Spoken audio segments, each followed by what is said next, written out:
Hello, welcome to my channel. I'm Tiffany, retired librarian turned homeschool mom.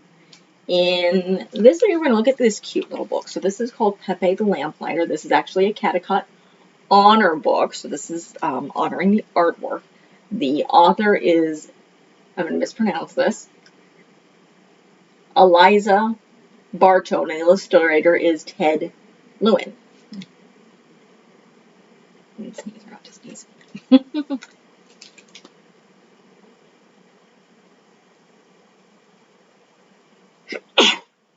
Pardon me. Allergy season. Or December. Arizona. Not to mention having sleeping calico when I laugh.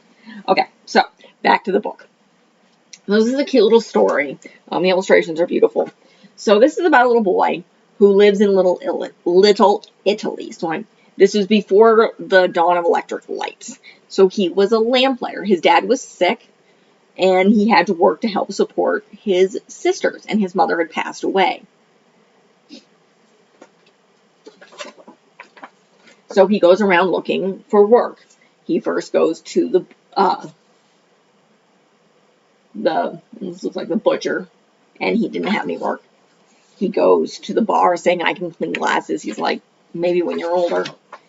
He goes to the candy maker, and then he goes to the woman who makes cigars. She's like, yeah, no. And he's in town one day, and a gentleman approaches him and says, I'm going back to Italy to get my wife. He's the lamplighter. And he says, can you do my job for me while I'm gone? So Peppe decides to do this. When he goes home, his father's mad at him because it's like, how can I hold my head up? You're a lamplighter. Is this why we moved to this country?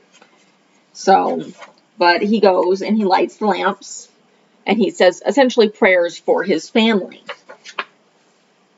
And his father, when he gets back, his father says, you belong in the streets. And it upsets him because his father's ashamed of him. And his father keeps doing this, so he slowly becomes more and more ashamed of being a lamplighter. Until one night, his father apologizes and essentially, go out and light the lamps. Your sister is upset. I am proud of you. The streets are dark. So he goes back and he lights the lamps and brings lightness back into the streets. And his little sister is at his last lamp, and she helps him light the lamp. And she says, I want to be just like you.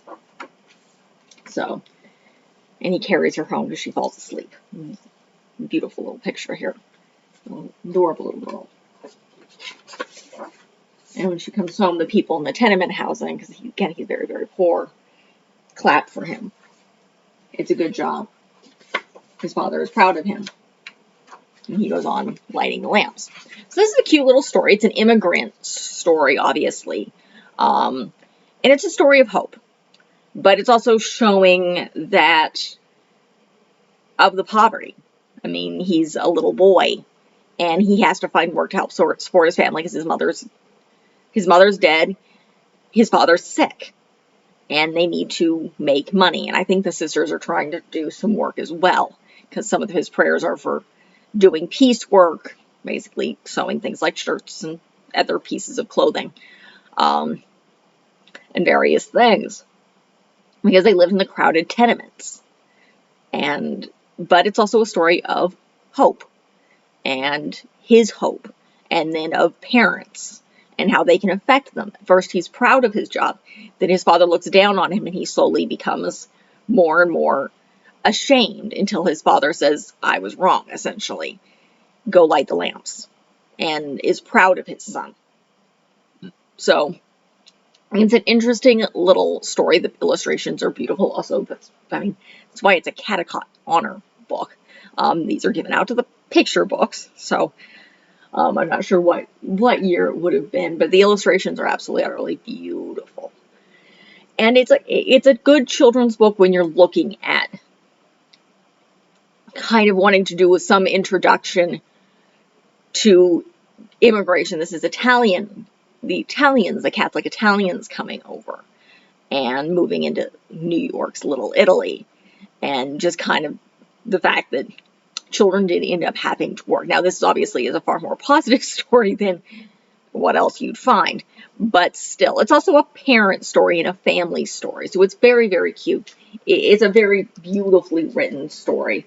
It's not that long. Do I have page numbers? No.